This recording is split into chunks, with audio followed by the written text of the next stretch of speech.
Saudara-saudara, pada suatu saat seorang anak berumur 5 tahun, dia bertanya kepada ibunya, "Mak, kenapa kita merayakan Natal?" Ibunya memikirkan jawaban yang pas bagi anak ini. Ketika dia berusaha untuk menjelaskan panjang lebar, dia tiba pada satu kesimpulan dan dia mengatakan kepada anaknya, Natal adalah saat kita merayakan kelahiran Tuhan Yesus. Saat kita merayakan ulang tahun Tuhan Yesus. Seperti itu. Anak itu kemudian dengan antusias mengatakan kepadanya, "Ma, kalau begitu, mari kita merayakan ulang tahun Tuhan Yesus. Mari kita buat pesta ulang tahun untuk Tuhan Yesus."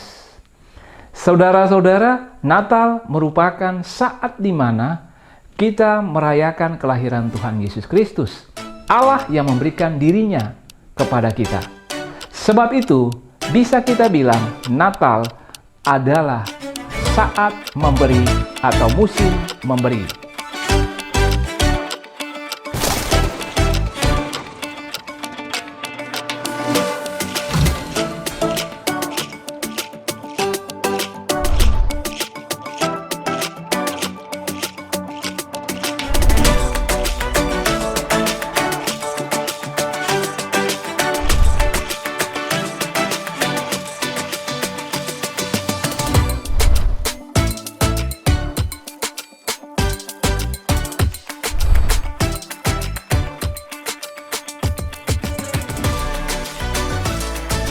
Halo saudara-saudara, jumpa kembali bersama dengan Penyiar Misteri dalam acara Wajah Allah.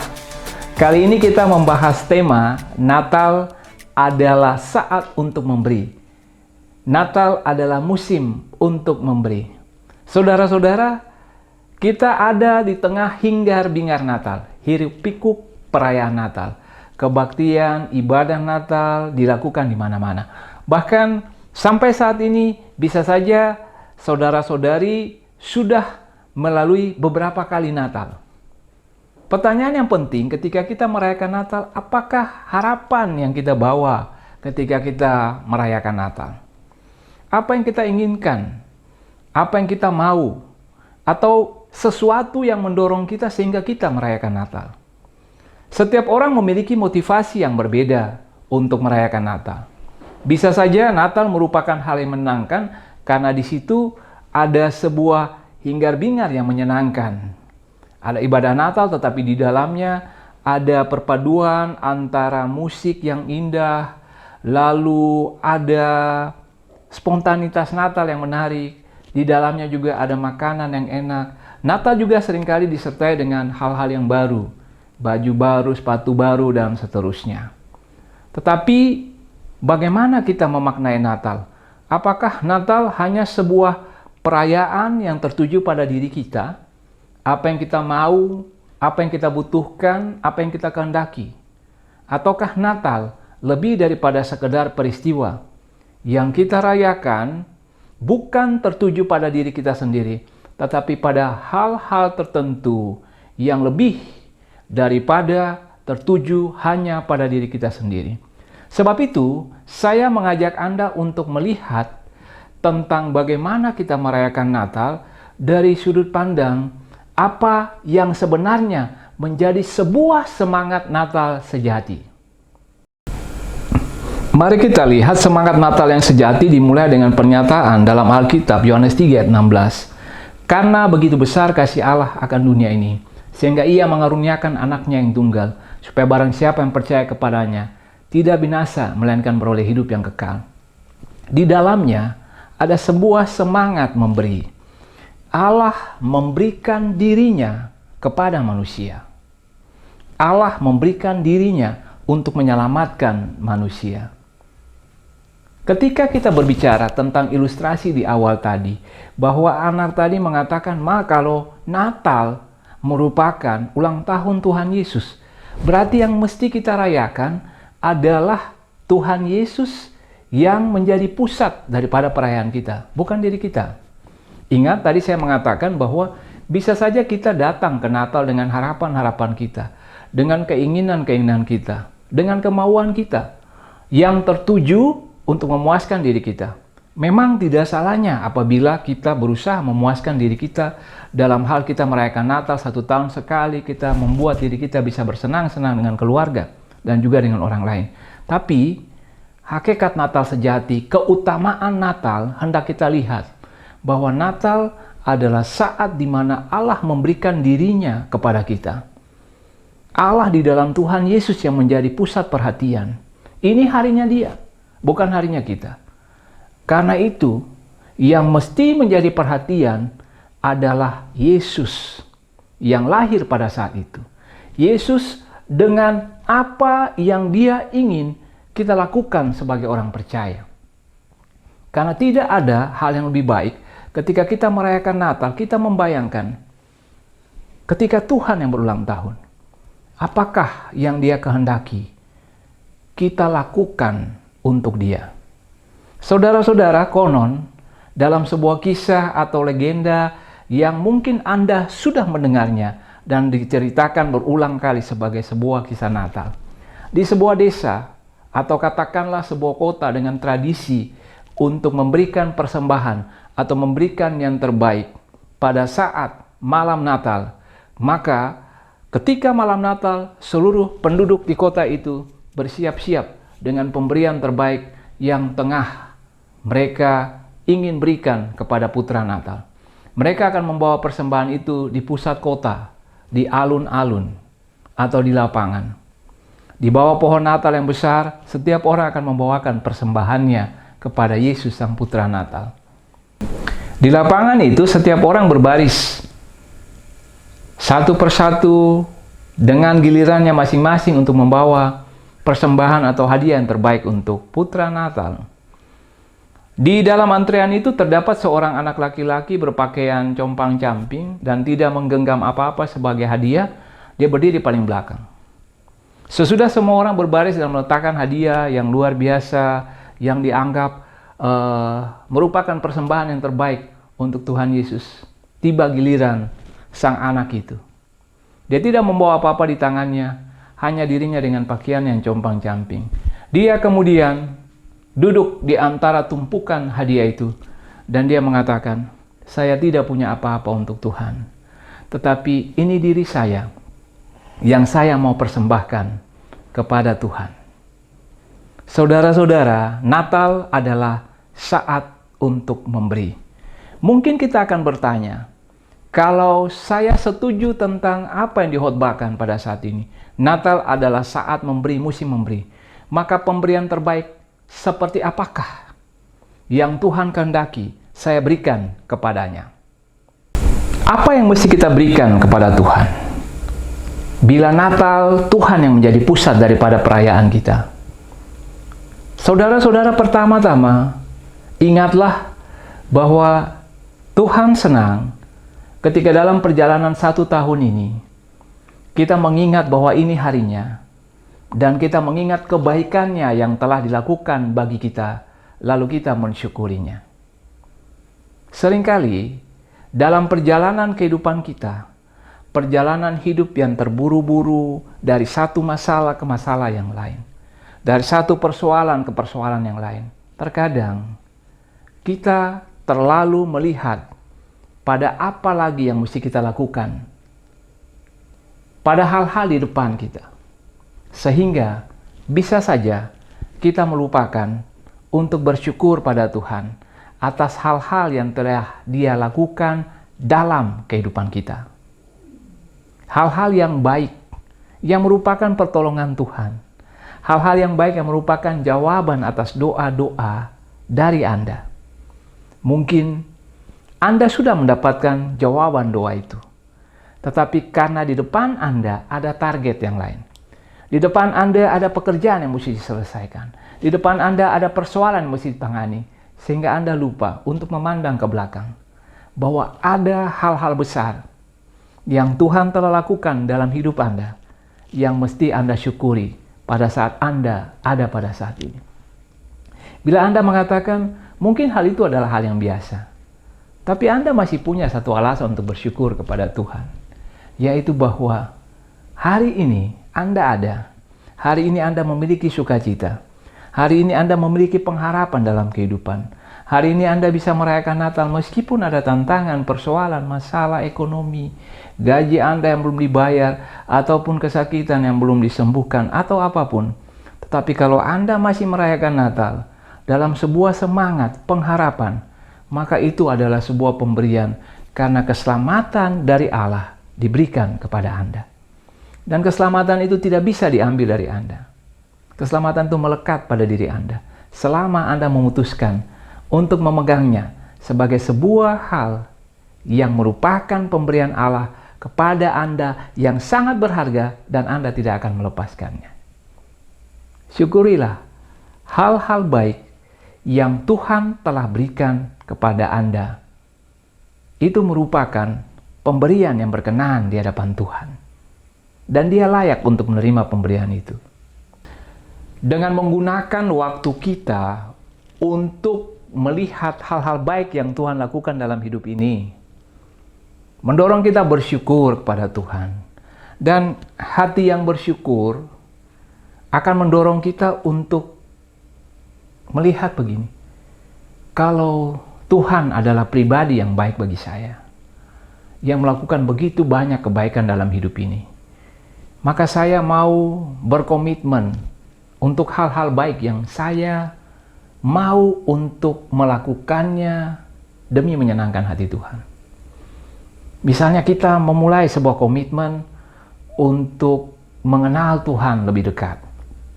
Siapa pribadi Tuhan? Untuk lebih banyak meluangkan waktu bersama dengan Tuhan. Karena kebaikannya, Dia layak untuk menerima waktu-waktu terbaik kita dalam hidup ini.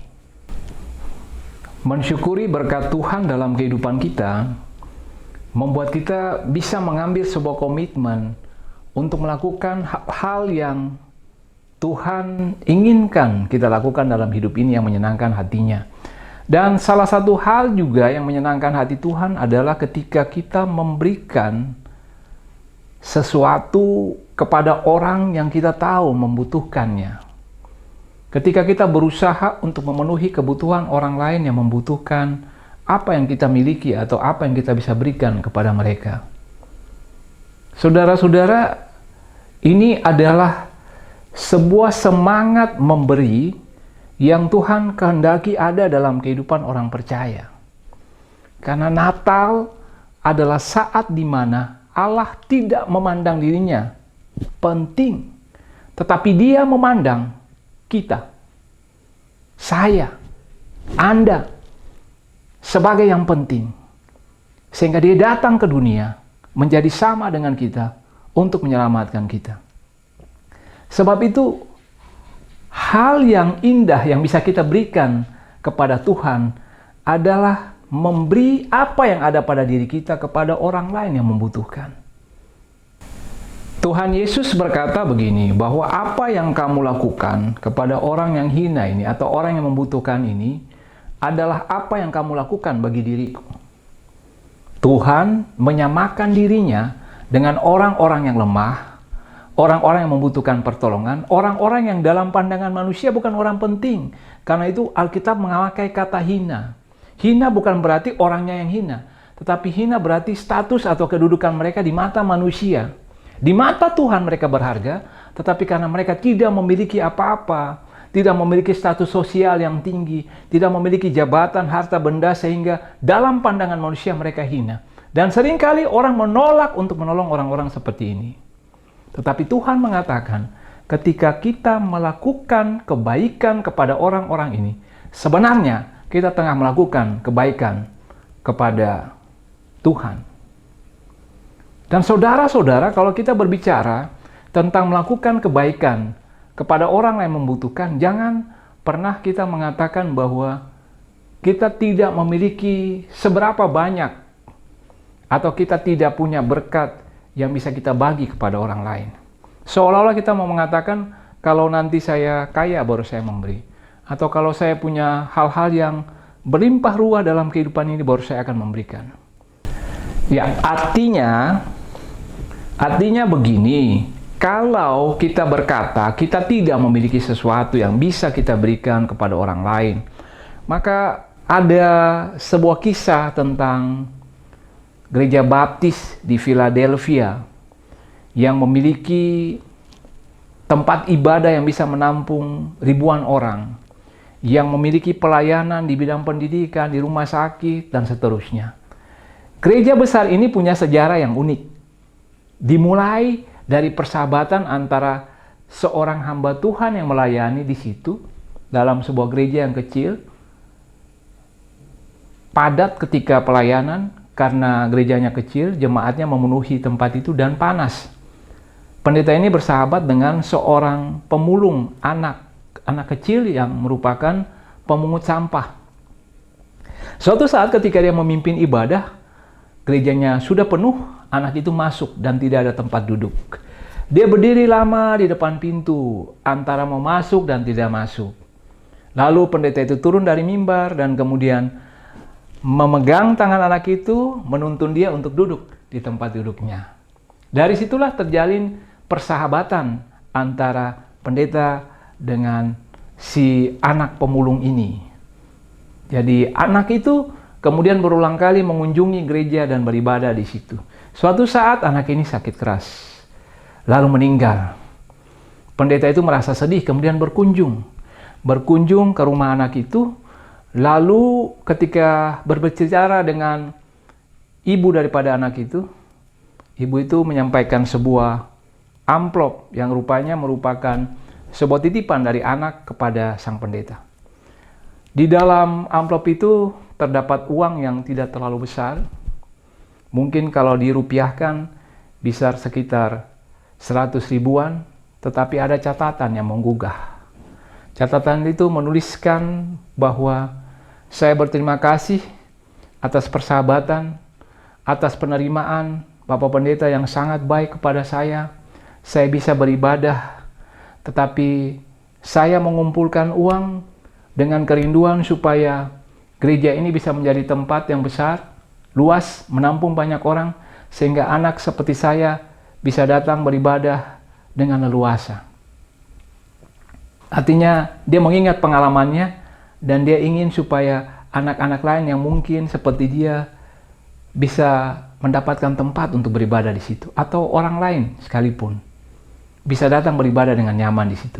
Saudara-saudara, tanpa diduga kisah anak ini menjadi viral dan kemudian menggerakkan begitu banyak orang untuk membangun gereja itu lebih besar, lebih luas, lalu berkembanglah gereja itu menjadi gereja yang besar dengan berbagai macam pelayanan di dalamnya, dengan begitu banyak orang yang menjadi relawan untuk melayani di situ. Itu terjadi karena seorang anak kecil memiliki semangat memberi. Semangat memberi, bukan sesuatu yang besar untuk diberikan, tetapi semangat memberi. Sehingga ketika dia memberikan sesuatu yang kecil dalam jumlah uang, tetapi semangatnya bisa menggerakkan orang lain yang memiliki lebih banyak, lebih besar untuk turut melakukan hal itu dan menjadikan hal itu menjadi sesuatu yang besar. Cerita ini memberikan kepada kita pelajaran tentang hal memberi. Berikanlah apa yang ada pada diri Anda meskipun sedikit. Sebab yang penting adalah sikap kita terhadap apa yang kita miliki. Kalau sikap kita benar terhadap apa yang kita miliki, meskipun kita memiliki sedikit, tetapi sikap kita adalah sikap yang ingin memberi, maka kita akan memberikannya. Nah, kalau sikap ini tidak ada, sekalipun kita memiliki banyak, berlimpah-limpah, tetapi tidak ada sikap untuk memberi, maka kita tidak akan memberikannya. Jadi sikap memberi terhadap apa yang kita miliki adalah hal yang penting. Sehingga meskipun kita memiliki sedikit, karena sikap memberi itu ada pada diri kita, kita akan memberikannya. Tetapi kalau sikap memberi itu tidak ada, maka meskipun kita memiliki berlimpah-limpah, kita tidak akan memberikannya. Malah kita akan mengambil dari orang lain. Yang kedua, semangat memberi. Semangat memberi. Semangat Natal adalah semangat memberi. Kalau semangat itu hidup dalam diri kita, semangat memberi itu ada dalam diri kita, maka itu akan menggerakkan kita untuk memberi. Apabila semangat itu tidak ada pada diri kita, seberapa banyak pun yang kita miliki tidak akan berguna. tetapi semangat untuk memberi itu akan mendorong kita untuk memberikan apapun yang ada pada diri kita. Hal yang berikut, kita bisa menjadikan Tuhan Yesus sebagai pusat perayaan kita dengan memberikan kedamaian. Kita telah didamaikan dengan Allah. Natal adalah saat di mana Allah mengulurkan tangannya kepada kita, berdamai dengan kita. Sebelum Allah datang kepada kita, maka dosa, kesalahan kita membuat kita memiliki status sebagai musuh Allah. Karena itu Natal merupakan saat di mana Allah berinisiatif atau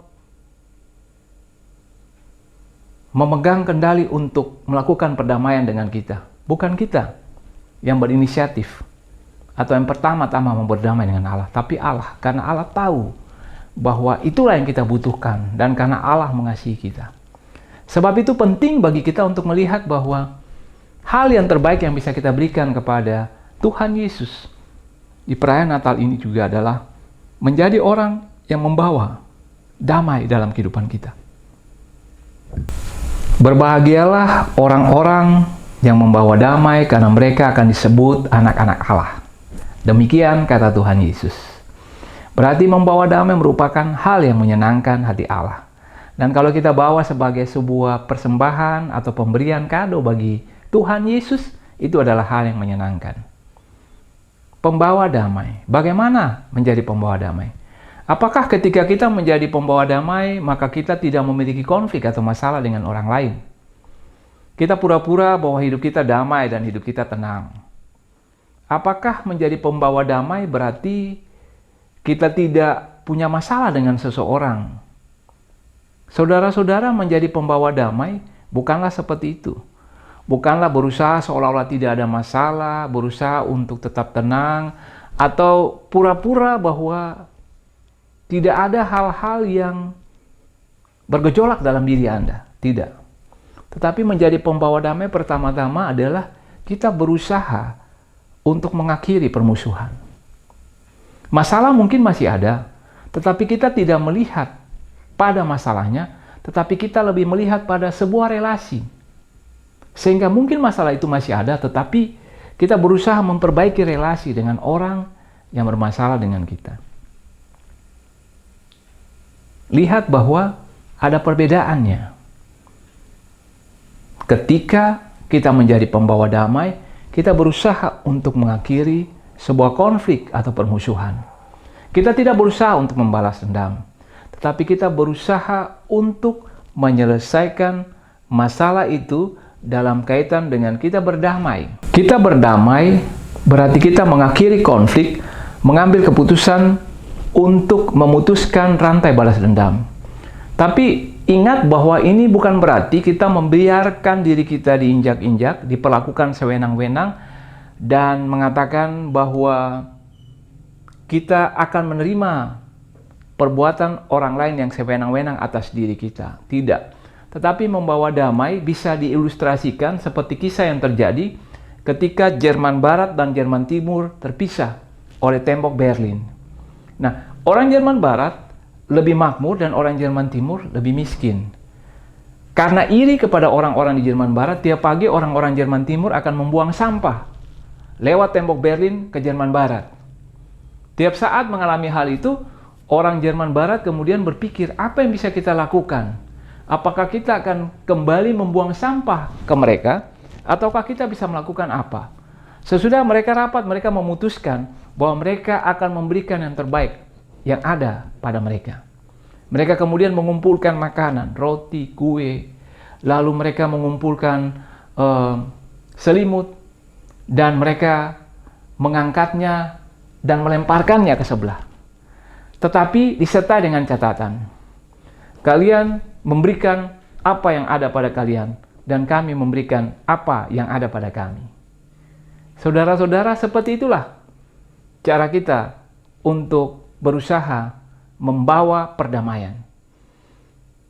Karena ketika kita berusaha membawa perdamaian, kita tengah berusaha untuk mengakhiri permusuhan dengan melakukan tindakan yang sebaliknya. Natal adalah saat memberi. Natal adalah kesempatan bagi kita untuk berbagi berkat dengan orang lain yang membutuhkan. Kita melakukannya karena kita telah diberkati oleh Tuhan. Terdengar klise, tetapi itulah makna Natal yang sebenarnya.